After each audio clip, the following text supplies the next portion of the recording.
High above the velvet clouds, the wind sprinted across the horizon with a thunderous roar.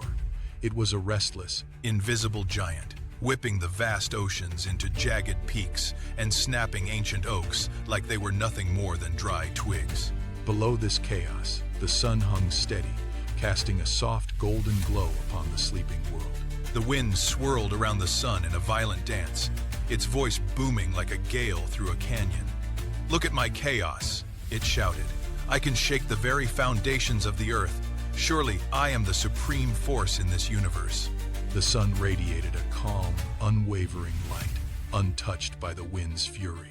"Power is not always measured by force," the sun replied softly. "True strength is often found in gentleness." The wind scoffed, spinning itself into a tight, angry cyclone. "Let us put that to the test," it challenged.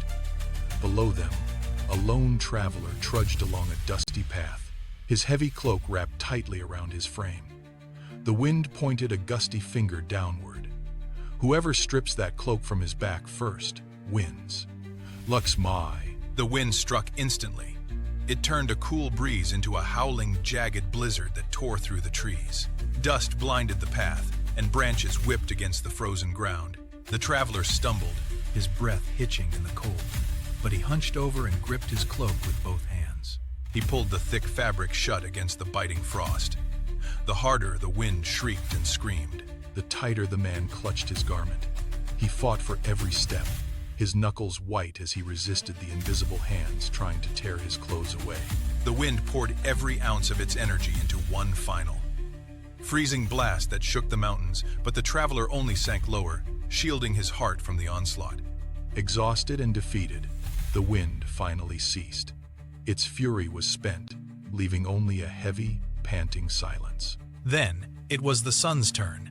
It rose higher in the sky, bathing the dusty road in a steady, golden warmth.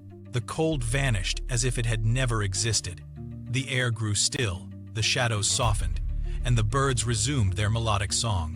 With a sigh of relief, he unbuttoned his heavy cloak and let it slide from his shoulders, soaking in the pleasant, healing light.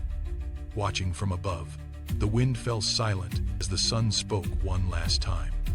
"Force commands fear, but kindness wins hearts. Strength is not in overpowering others, but in making them choose willingly." From that day on, the wind moved with a softer touch, remembering that patience can achieve what anger never could.